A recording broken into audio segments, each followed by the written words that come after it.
제가 간증으로 이 자리에 선 것이 이번이 3번째인데요. 사회 보는 것보다 기도하는 것보다 더 떨리고 부담이 큰 자리입니다. 이번 성경 공부를 통해 짧게나마 저희 생각과 또 느낀 점을 적어보았습니다. 처음 성경을 읽었을 때 대충 훑어보기로 시작해서 내용 모르는 글자로만 읽었고, 다음엔 말씀에서 들었던 내용들이 조금씩 들어왔고, 다음엔 그 말씀의 내용들이 궁금했으며 점점 배우고 알아가는 과정에서 하나님의 뜻을 조금이나마 이해할 수가 있었습니다. 처음엔 정말 이해가 안 되는 부분들도 있었습니다. 포도밭 일꾼의 품삯을 주는 말씀을 읽고 저도 아침부터 일찍 나와 수고를 한 그 일꾼의 마음처럼 주인에게 따지고 싶었습니다. 나는 억울합니다. 그 조건이라는 것이 얼마나 불공정한 것인지를 말하고 싶었습니다. 새벽부터 일한 노동의 대가와 문 닫기 직전 잠깐의 수고가 똑같은 대우를 받는다는 것이 화가 났습니다.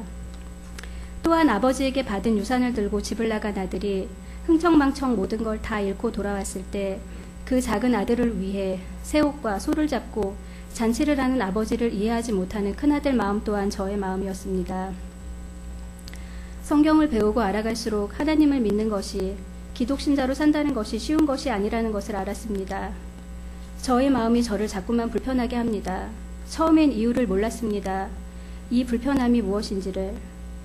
그것은 주님이 주신 사명을 제가 하고 있지 않았기 때문입니다. 예수 복음을 믿지 않는 사람들에게 알리지 않고 창피해야 하고 두려워하고 있기 때문입니다. 해야 할 일임을 알고 있으면서도 하지 못하고 있는 제 자신 때문에 사실 제일로 힘이 듭니다. 학교 앞에서도 아파트 단지 내에서도 쫓겨나는 모습을 보거나 지하철역에서 전도행위는 금물이라는 안내방송을 듣거나 친한 친구들에게 잠깐의 전도를 할 때도 그만 좀 하자라는 말을 들으면 더 이상 입은 아무 말도 하지를 못하고 있습니다.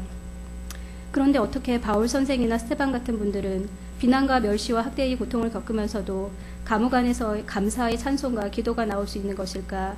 나에게 이런 일들이 일어난다면 두려움에 떨며 예수님을 3번 배반한 베드로처럼 예수님을 모른다고 부인하지 않을까?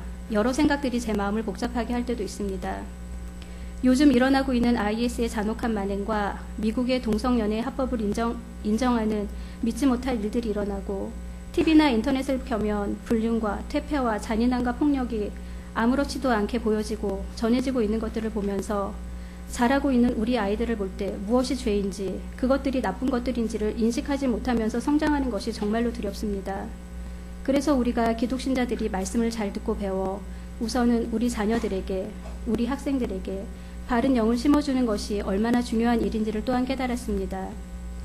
죄가 더한 곳에 은혜가 더욱 넘쳤나니 이는 죄가 사망 안에서 왕노릇한 것 같이 은혜도 또한 의로 말미암아 왕노릇하여 우리 주 예수 그리스도로 말미암아 영생에 이르게 하려 함이라는 로마서 5장 20절의 말씀처럼 죄와 악으로 가득한 노아의 시대보다 소돔과 고모라의 시대보다 더 악한 현재의 시간 속에서 하나님은 우리가 하나님을 찾길 바라고 기다리고 계십니다.